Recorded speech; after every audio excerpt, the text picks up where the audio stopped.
Buenas tardes a todos y todas. Iniciamos entonces esta tercera jornada del primer seminario internacional Derechos Humanos, Comunicación y Luchas por la Dignidad. Tal y como nos ha sido anunciado, hoy centraremos nuestras reflexiones, nuestros debates en torno a el arte como herramienta de lucha por los derechos humanos.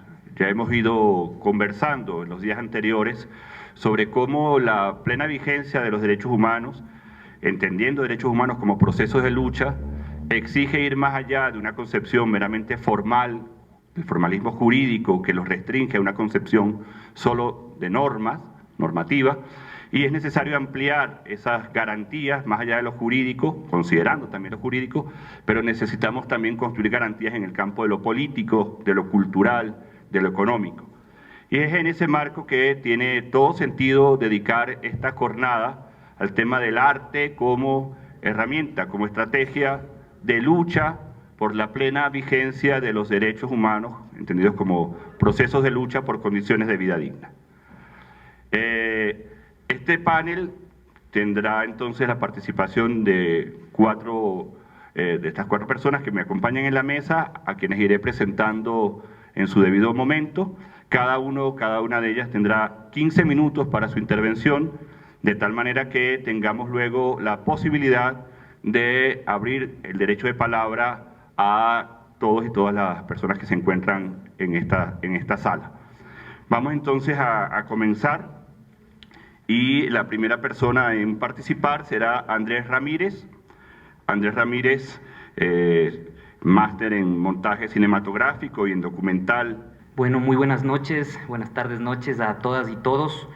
Primero agradecer la invitación a Pablo y a Vicente y a Ciespal por abrir un espacio para compartir nuestras experiencias desde el arte urbano, desde la comunicación, pero también desde la militancia por un mundo mejor y por nuestro continente.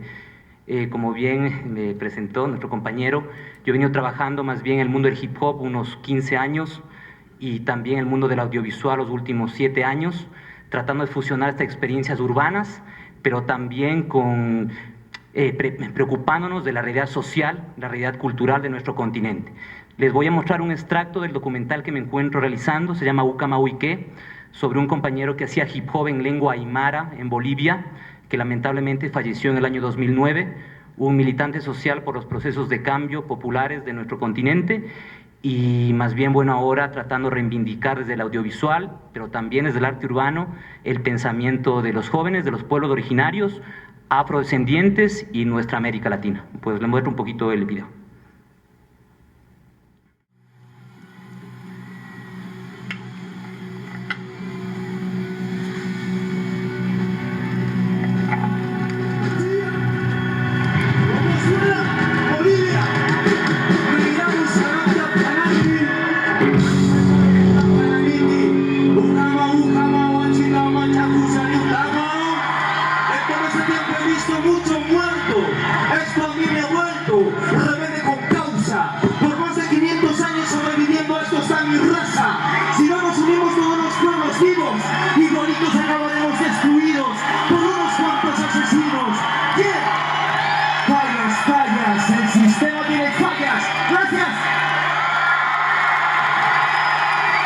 Yo me guardo esto para entrevistarte vos. No, está bueno. Eso, con fascismo, se te presenta un poquito así. Sí, pues mira, mi nombre es Abraham, yo vengo de Bolivia, hermano, de todo el movimiento hip hop del Alto, ¿no? Puta, podría decirse representando, ¿no?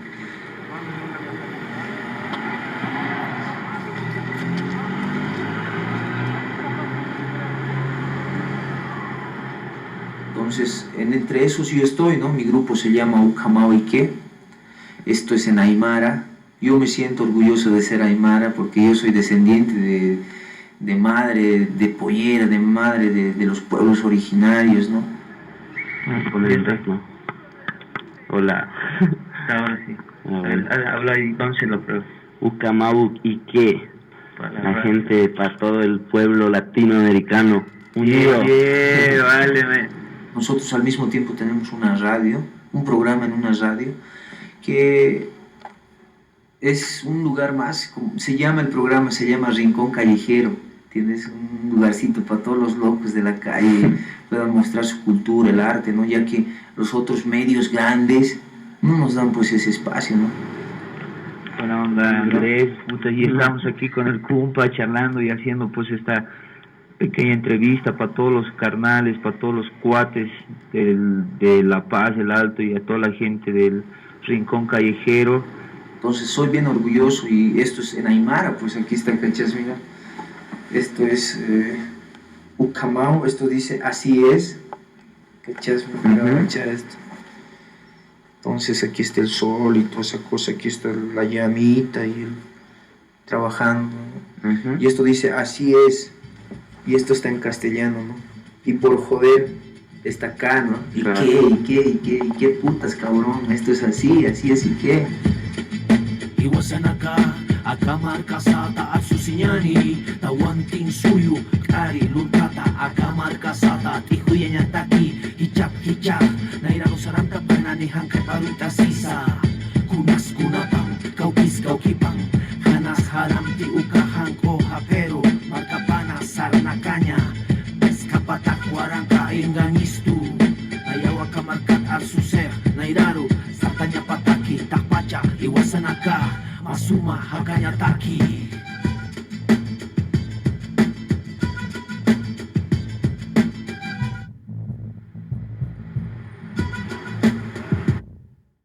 Un poco es compartirles un fragmento de este documental, de este largometraje que estamos haciendo de hace 4 años sobre nuestro hermano Ucamau Ique, el rapero en lengua aymara, vinculado con los movimientos sociales de Bolivia y de Latinoamérica, que como les dije lamentablemente falleció de una manera violenta en el Alto, en la ciudad del Alto en el año 2009, pero que hemos decidido desde hace algunos años recuperar la historia oral y historia visual de nuestro compañero para contar al mundo, digamos, la realidad de los jóvenes latinoamericanos que utilizan el hip hop como instrumento de liberación, ¿no? El hip hop como instrumento para reivindicar la visión de los pueblos originarios, que muchas veces nos fue negada por un mundo más bien de mirada colonizadora, digámoslo así, ¿no?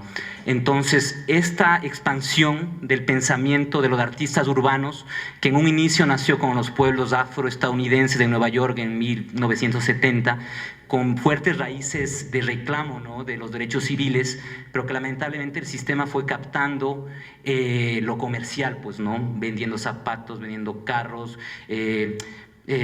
poniendo a la mujer solo en el cuerpo, digamos, ¿no?, pucha, materializando y dejando de lado toda la visión profunda de las raíces del hip hop, ¿no?, que lamentablemente se ha expandido por la televisión como lo único que existe, ¿no?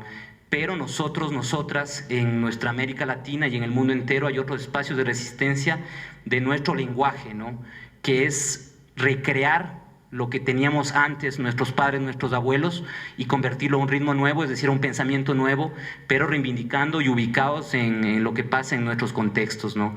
Muchas veces también dentro de los pueblos originarios se ha criticado mucho también la visión de coger el hip hop, ¿no? ¿Por qué cogemos, pucha, una cultura norteamericana y venimos pues con esa misma cultura tergiversar? No, nosotros creemos que es más bien agarrar una herramienta de lucha y también transformarla en un nuevo lenguaje para que nuestros hermanos y hermanas nos escuchen, ¿no? Entonces eso es lo que les traigo a compartir. Tenemos este instrumento que realmente lo que hace es globalizar también las resistencias, ¿no? Un momento de la vida que nos tocó a nosotros, a nosotras, vivir en un mundo interconectado, bombardeado de información, de redes sociales y de, bueno, múltiples estímulos que muchas veces nos alejan de aquello que también se nos negó desde niños, desde niñas, ¿no? Es decir, la cultura ancestral de nuestros pueblos, pero también a través de ese mismo hip hop tener la oportunidad, ¿no? Y asimismo, pues, compartir al mundo nuestro pensamiento. Muchas gracias. Este documental se planea terminar más o menos en 7 meses. Bueno, ha sido un proceso muy largo de recuperar material de archivo, de realizar varios viajes para investigar. Y bueno, para mí también toda una experiencia porque era un amigo personal muy cercano a mí, Yo desarrollé un poco, bueno, estudié lengua quichua, no soy quichua hablante, pero a partir del hip hop me interesé por estudiar la lengua de mi pueblo, ¿no? De nuestros pueblos de América Latina y llegar a nuestro de hermanos. Ahí fue que le conocí en el 2005 y lamentablemente murió en el 2009, pero nosotros creemos firmemente en que a través de nuestra propia visión, pero nutriéndonos y abriéndonos a espacios como este de CIESPAL, podemos compartir nuestros espacios de transformación. Y ahora en mi vida, a través del audiovisual, a través también del hip hop, pero siempre conectados con la realidad de nuestra gente o de los barrios que nos vieron crecer, digamos, ¿no? De los pueblos que nos vieron crecer. Entonces es un poco más bien abrir el tema de lo que es del hip hop quichua, el hip hop aymara, el hip hop andino, y para nosotros un hip hop político, un hip hop comprometido con los pueblos de América Latina y el mundo. Y muchas gracias pues del arte urbano aquí presente, y es algo que está en las calles como un síntoma. El graffiti, el hip hop son síntomas de una sociedad que no ha querido escuchar los pueblos marginales, los jóvenes marginales, las minorías, y bueno, hay muchas formas de decir somos aquí, estamos presentes, y muchas gracias por el espacio, muy amable. Agradecemos a Andrés Ramírez, entonces de Arte Urbano, y le damos la palabra inmediatamente a Danilo Caicedo, que viene del IAEN. Hola con todos y con todas. Para mí es un placer representar al IAEN y estar aquí en CIESPAL, la casa de todos, y contarles un poco de dos pasiones mías que las tengo en el corazón, y creo que así se lo debe de tener: uno, a los derechos humanos; dos, al arte. Ahora, les voy a exponer sobre el cómic. Un arte, una expresión artística que muchas veces no es tomada en cuenta, que es menospreciada, y quisiera romper algunos mitos respecto al cómic. Cuando hablamos de cómic, cuando hablamos de historieta, usualmente lo único que nos imaginamos son el cómic gringo, el cómic de superhéroes. Y sí, quizá los superhéroes son una gran parte del cómic, pero no es todo. Y aquí quiero presentarles lo que hago todos los días con mis estudiantes en las clases: darle un uso, una herramienta que en ocasiones servía para dominar ideológicamente un pueblo, y darle otro enfoque, al igual que Andrés hace con el hip hop. Utilizar una herramienta metodológica para enseñar derecho y para enseñar derechos. Dicho esto, quisiera que pasen algunas imágenes de cómics que tienen una simbología y un mensaje meramente de derechos humanos. No quisiera detenerme en este debate estéril de los apocalípticos y los integrados, de que el arte popular, el arte masivo no es arte y que no es válido. Ahorita estamos viendo en imagen una obra que se llama Maus. Maus es hecha por el hijo de un sobreviviente de Auschwitz. Él utiliza el cómic para expresar lo que pasó su padre en los campos de concentración. Ahora tenemos Persépolis. Persépolis es de una chica iraní que nos narra su vida en un régimen totalitario. Como ustedes ven, aquí nos habla del pañuelo, también nos va a hablar de lo que es la vida en guerra, de lo que es el imponerle una imagen a la mujer, el imponerle un régimen en el que está por debajo del hombre. Quizá esta imagen le resulte un poquito más familiar, porque lo utilizan los Anonymous. Este es V de Vendetta, es un cómic inglés que llama a la resistencia contra los poderes totalitarios. A mi parecer es el 1984 de nuestra época. Aquí tenemos otras. La Chelita. La Chelita es un cómic que lo desarrolla una española, de su experiencia de comunidad en El Salvador y de su experiencia de conocer y entrevistar víctimas de violaciones de derechos humanos. Son cómics muy valiosos porque parten de la experiencia de los autores, y como ustedes verán, estas imágenes también tienen una ventaja. Saben llegarle al público por medio de dos expresiones: la palabra, pero también la imagen. Y el cómic tiene una ventaja: no tienen que enseñártelo a leer. Tú lo lees solo, lo aprendiste desde que te lo pusieron al frente. Esto pasa con el cómic. Este es lo que se llama sinestesia. Todos tus todos tus sentidos entran cuando lees un cómic. Todos entran en juego, no solo la vista, no solo el oído, no solo el tacto de tocar un libro, sino también entra en juego el gusto, el olfato. Pero además el cómic, y quizá esta es la principal característica por la cual yo lo utilizo para derechos humanos, es porque nos causa empatía. Por ejemplo, ahorita estamos con la imagen de un cómic español que se llama Arrugas. Este cómic es de un investigador, de un escritor que se fue como investigación de campo a los ancianatos y ver la vida de los ancianos de la tercera edad y de las personas que sufren enfermedades como Parkinson, amnesia, etc. Imaginen la potente herramienta que tenemos en el cómic para enseñar derechos humanos y saberles llegar de una manera adecuada, de una manera con compromiso político. Y esto es esencial, justo lo hablábamos antes de entrar aquí. El cómic puede ser una herramienta de dominación, pero también puede ser una herramienta de resistencia. Y este cómic que les estoy presentando, esta historieta, no solo sirve para niños, niñas y adolescentes. Esto sirve para los adultos. Esto sirve para gente de cualquier estrato social. El cómic rompe barreras idiomáticas. Quizá tú no entiendas lo que está pasando una persona en Japón, pero si es que ves este cómic de Barefoot Gen, por ejemplo, Gen con pies descalzos, vas a entender la experiencia del autor que te cuenta lo que fue vivir la explosión en Hiroshima, y te lo cuenta con crudeza, y tú lo vives. Esa es la gracia del cómic. Y el cómic, al igual que cualquier arte, nos puede hablar de cualquier tema, por increíble complicado que sea. Nos puede hablar de la bomba en Hiroshima, nos puede hablar del genocidio armenio, nos puede hablar del genocidio judío, nos puede hablar de la discriminación racial, como ven en estos momentos, nos puede hablar de la realidad y de la conquista que sucedió aquí en América, de este proceso descorazonado en el cual nos oprimieron. Y también nos puede hablar como formas de resistencia. En estos momentos ustedes tienen una imagen del Eternauta. El Eternauta es nuestro V de Vendetta en la Argentina y debería de ser en Latinoamérica. Su autor, H.G. Oesterheld, murió, lo desaparecieron en los tiempos de la dictadura de Videla.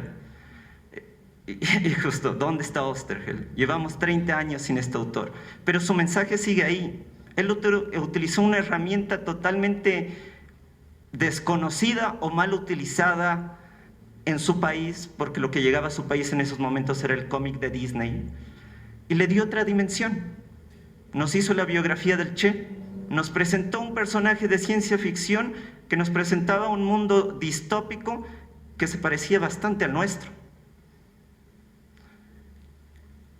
En estos momentos se está pasando la imagen de varios cómics de Carlos Jiménez.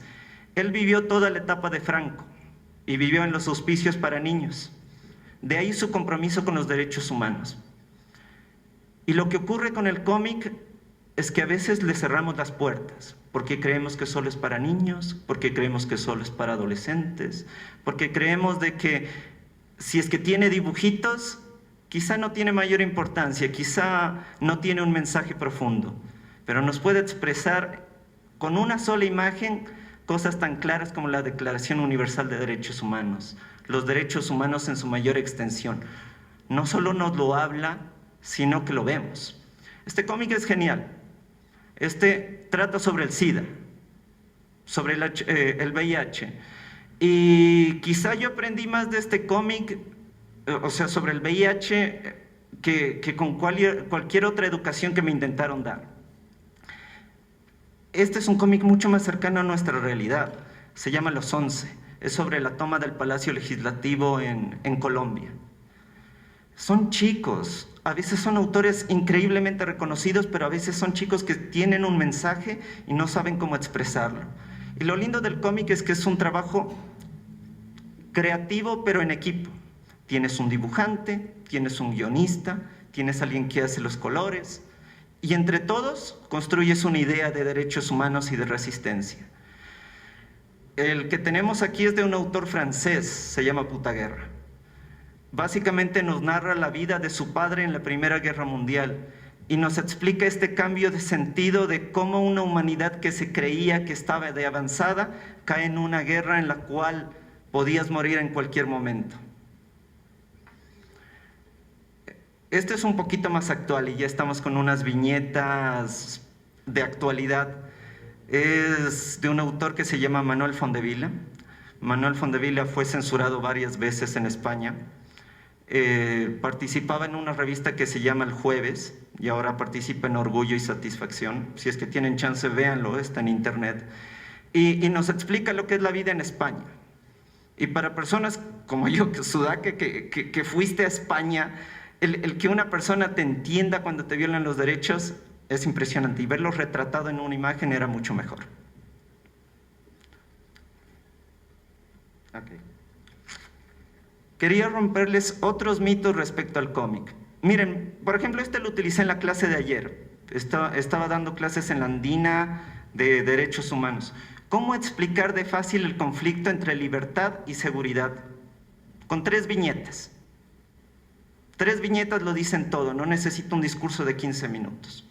Ese es el poder de la imagen, ese es el poder de la historieta.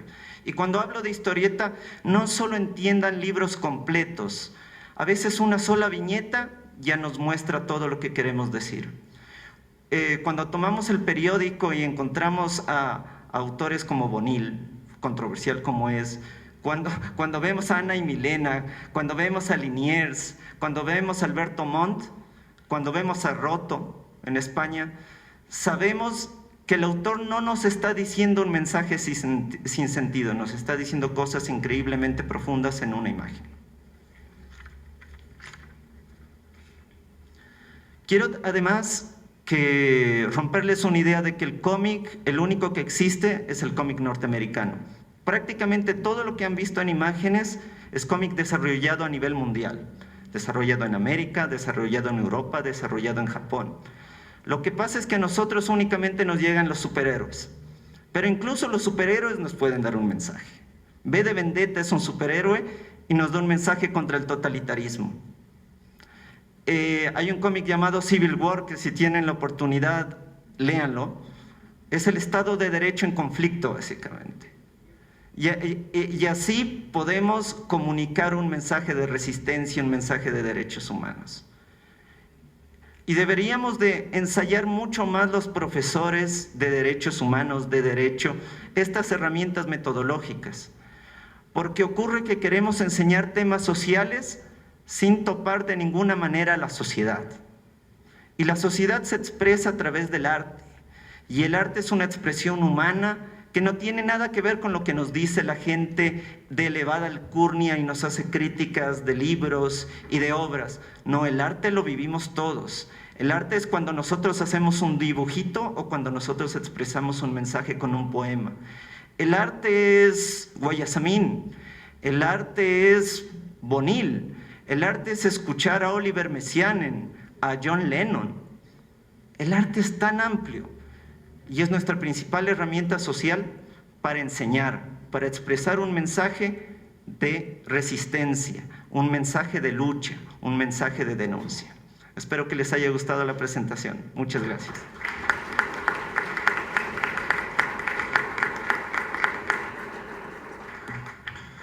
Agradecemos también a Danilo Caicedo su interesante intervención, además con suficiente apoyo gráfico. Creo que quedó más que demostrado lo que nos estaba diciendo en palabras con cada una de esas imágenes. Seguimos inmediatamente con la participación de Cecilia Aulestia.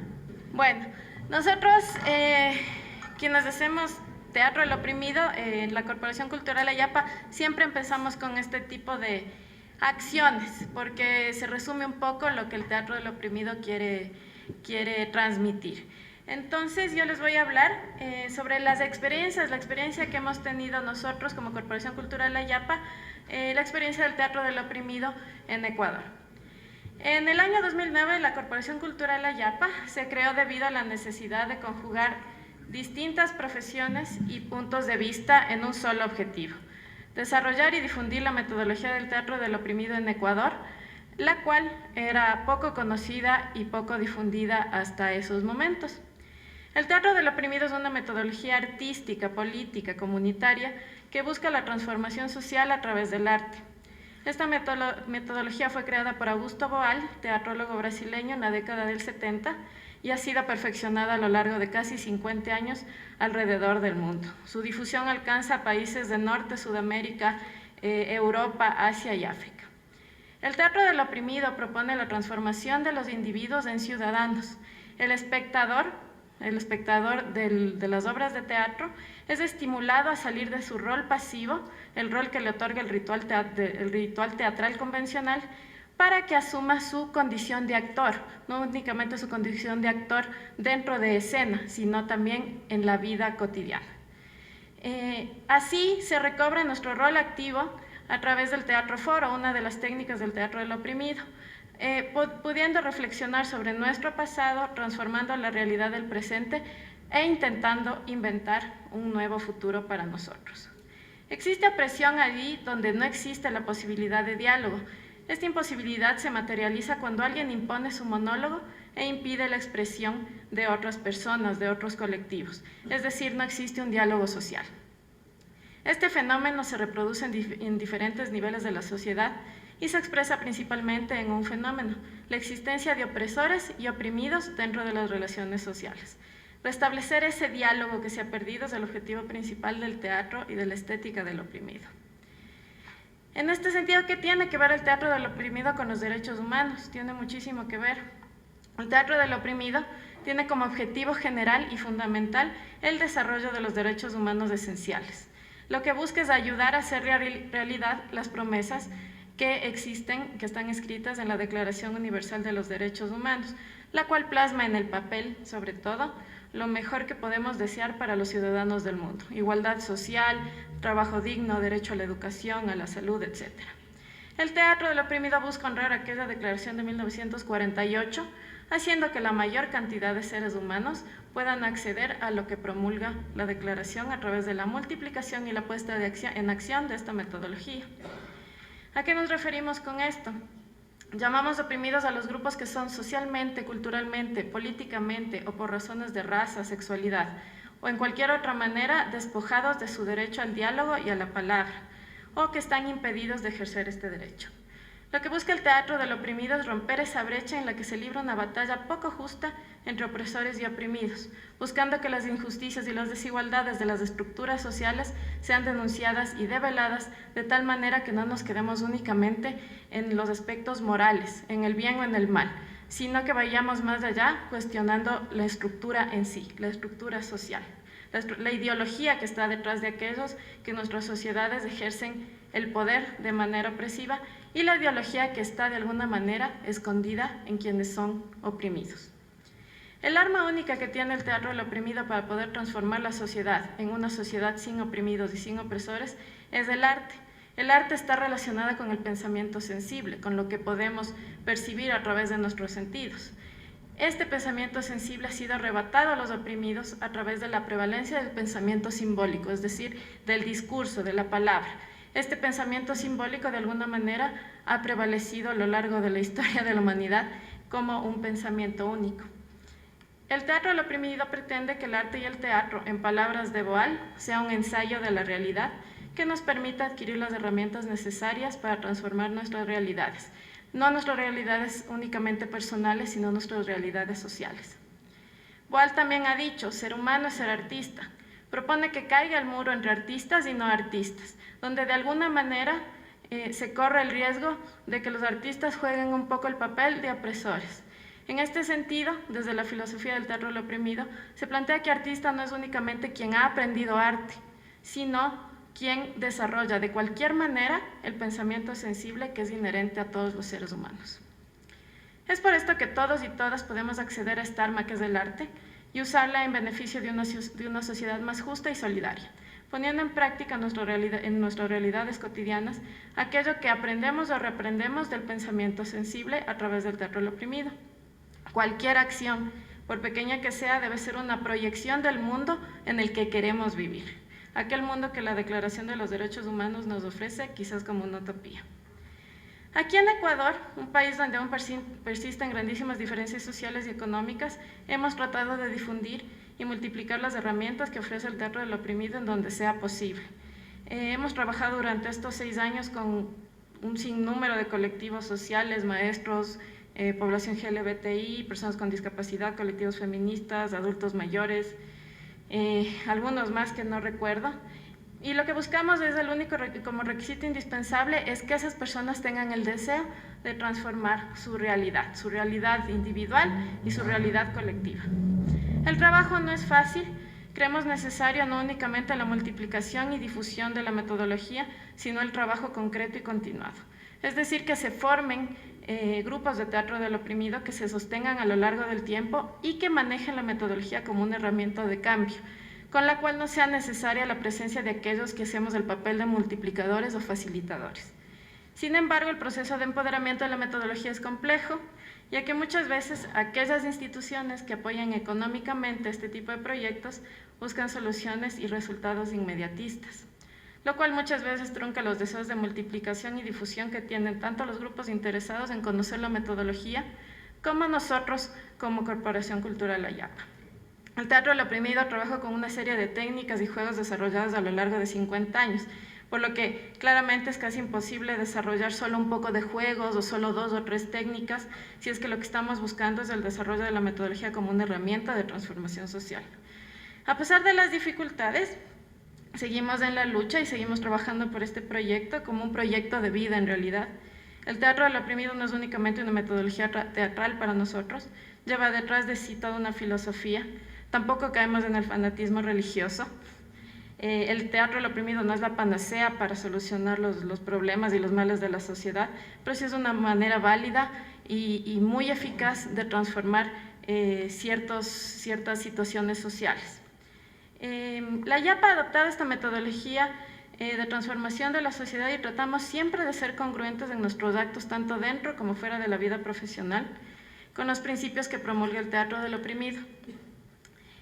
Aún así, siendo tan conscientes del poder de esta herramienta, sabemos también que hay muchísimo por hacer, mucho por cambiar y mucho por transformar dentro de la misma metodología, la cual de alguna manera, a cuenta de haberse hecho famosa, corre el riesgo de caer en el otro extremo, de ser una herramienta para, de alguna manera, las estructuras opresoras. Después podría explicar un poco más de eso.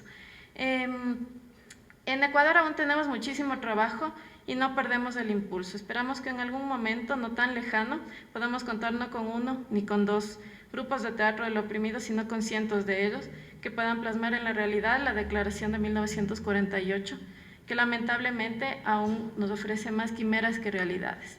Les dejo con una frase final de Augusto Boal que a mí me gusta mucho. Él decía que ciudadano no es quien vive en sociedad, sino es quien la transforma. Muchas gracias. Vamos a cerrar el panel con la intervención de Pablo Guayasamín, quien viene de la Fundación Guayasamín. Yo voy a tratar de explicarles y sobre todo teniendo y nos hemos involucrado en este proyecto pensando en que la cultura y los derechos humanos es algo que está absolutamente ligado y sobre todo al hablar de la obra de Guayasamín es todavía algo mucho más inminente a su obra. La necesidad de comprender un poco más el significado del legado de Osvaldo Guayasamín, visto a través de la experiencia de la Fundación, es lo que me convoca a estar con ustedes, y yo quiero tratar de explicarles cómo un sueño artístico y cómo un sueño creativo se puede haber transformado en una fundación que acoge público, que recibe gente y que nos vamos transformando poco a poco basado en esas experiencias de esos públicos que nos van viendo y sobre todo unidas a esa idea fundamental, a ese legado moral que tiene la obra de Osvaldo Guayasamín con relación al tema de la cultura de paz. Seguramente que con la misma convicción y pasión con la que pintaba sus grandes obras maestras, un día Osvaldo Guayasamín en conjunto con sus hijos decidió crear la Fundación Guayasamín. Como él mismo lo dice en un documental que se llama El Espejo, lo que estaba detrás de la creación de esta fundación era que la mayoría de sus obras se habían dispersado en el tiempo. Estaban en colecciones particulares, en museos del mundo, y poca de esta obra se quedaba aquí en el Ecuador. La experiencia fue que de su primera obra, que se llamaba Huacañán o Camino del Llanto, a principios de los años 50 se atomizó y se disgregó, y solamente quedaban 10 cuadros en el Ecuador. Surgió entonces la idea de lo que él iba a pintar en el futuro, en sus próximos años, sería básicamente en dejar unas obras a la Fundación Guayasamín como un legado para el Ecuador. Fruto de esto, casi su totalidad de las obras de la Edad de la Ira están en la Fundación Guayasamín. ¿Por qué es importante esto? Porque sus cuadros fueron concebidos siempre como colecciones, no como obras individuales, y cuyo contenido tenía que ser visto y entendido en su conjunto, y no en la individualidad.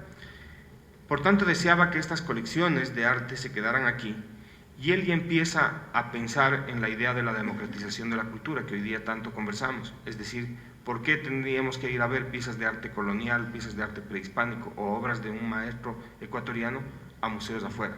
Él tenía y pensaba que teníamos que tener un museo donde ya las pudiéramos ver.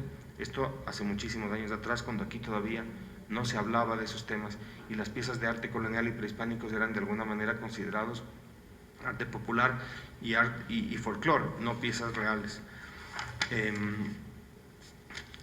Luego él empieza a soñar con la idea de crear un espacio, y eso es un poco lo que nos une con este tema de derechos humanos. Arquitectónico, en los años 80, en sus propias palabras decía que existían muchos templos para adorar a los dioses, pero ninguno para celebrar al hombre. Y así decide crear la Capilla del Hombre, lugar donde todos pudiésemos reflexionar, meditar, recordar y admitir lo que fuimos, lo que somos y cómo nos proyectaremos al futuro, qué pensamos, lo que el propio ser es capaz de hacer frente a otro ser humano y por otro ser humano. Es por eso que sus paredes están vestidas de cuadros que nos muestran las terribles atrocidades que se vivieron en lo que él llamó el tiempo que me ha tocado vivir. Las dictaduras militares latinoamericanas, las guerras mundiales, sobre todo la segunda, que a él le afectó mucho, la Guerra Civil Española, sobre todo. Nosotros como institución, a la muerte del artista en 1999, inauguramos ese espacio y hemos abierto la capilla y es increíble cómo hemos podido entender que unas obras de arte que fueron concebidas para narrar unos hechos históricos que él vivió en su momento, es decir, lo que por ejemplo pudo haber sucedido en Nicaragua, o lo que estaba sucediendo en Cuba, lo que pasaba en Argentina o en Chile, en series muy específicas que él había creado, hoy día el espectador se conmueve y se afecta, pero se transporta a la edad de hoy. Es decir, son obras que te afectan y están hechas para afectarte. Y ahí está de alguna manera el gran valor de la obra de Osvaldo Guayasamín, a nuestro entender, que finalmente lo que hace es tratar de conmoverte. Hay mucha gente que me dice, a mí no me gustan las obras de Guayasamín, me parecen que yo no las tuviera en mi casa, pero la gente finalmente llega a la Capilla del Hombre, llega a la Fundación y se afecta. Es decir, yo creo que ahí está realmente el gran poder de la obra de este pintor y un sueño que luego nosotros hemos tratado de volver un sueño mucho más amplio, porque ahora les contaré un poco más de lo que estamos tratando de hacer nosotros con la casa del maestro Guayasamín y su casa taller. En la Capilla del Hombre evidentemente hacemos más eventos, hacemos un montón de presentaciones de obras de teatro, de obras de arte, hacemos presentaciones de libros y tal, no todas las que quisiéramos, pero ahí está un poco el debate también de cómo la industria cultural en el Ecuador es difícil de que sobreviva sin que tengamos unos debates formales como estos de cuál es la real importancia que la cultura tiene entre los espacios de vida, ¿no? A partir de un determinado momento, nosotros decidimos y nos pusimos como objetivo la apertura de la Casa Museo de Osvaldo Guayasamín. Y esa Casa Museo, esa Casa Taller, para nosotros tiene un simbolismo muy importante, porque en esa Casa Taller están recogidas las grandes piezas de arte colonial y prehispánico que él empezó a coleccionar y a concebir como colecciones únicas. Y lo que estaba detrás de ese coleccionismo era poner en valor las culturas originarias ecuatorianas. Y ahí está un poco en lo que coincidimos todos los panelistas que estamos aquí, es en la importancia de reconocer el arte, ya sea este cual fuera. Pero Guayasamín entendía que si no reconocemos las culturas originarias nuestras y cuáles son nuestros valores ancestrales, muy difícil vamos a poder distinguir esas culturas de la que nos puede venir de fuera y realmente entender hacia dónde queremos configurarnos como Estado-nación, nosotros como una entidad cultural homogénea, como ecuatorianos propios. Y ahí está nuestro deseo y valor de poner esas piezas de arte que están acumuladas por él a lo largo de mucho tiempo, y que fueron finalmente las obras que le influenciaron a él. Cuando vemos un Cristo colonial y vemos la serie de la de la ira, están expresados ahí perfectamente uno podría hacer una similitud exacta del pecho de los Cristos de coloniales con lo que él expresa con las guerras sangrientas de América Latina. Él nos decía: llevo entre 3.000 o 5.000 años pintando, decía. Al ver su obra, esta metáfora se nos descubre nítidamente. Encontramos los maestros de la cultura, Tuhuacán del Carchi, o las Valdivias, o los Cristos, están perfectamente relacionados, y él lo hacía evidentemente para provocarnos. También es verdad que tiene mucha influencia de pintores como el Greco o Goya, pero finalmente lo que nosotros queremos es que la gente pueda ir a la casa del maestro Guayasamín, entender dónde estuvieron sus influencias reales y por qué él, al declararse indio, en realidad quería mostrarnos ese vínculo entre ese amor que él tenía a estas culturas originarias y cómo ese puede ser un motivo de creación artística futura. Para terminar, solamente decir que para las nuevas generaciones que estamos frente a la Fundación, la herencia que recibimos de nuestros padres, del mismo Osvaldo, nos deja una mochila pesada, ¿no?, frente a lo que es la sociedad ecuatoriana y de alguna manera la acción cultural. Y hoy día queremos un poco cambiar los paradigmas de lo que somos como fundación y evidentemente servir también como un paraguas para que otros artistas ecuatorianos puedan salir adelante y no solamente entender como un centro de acción cultural solamente referencial a Osvaldo Guayasamín. Muchas gracias.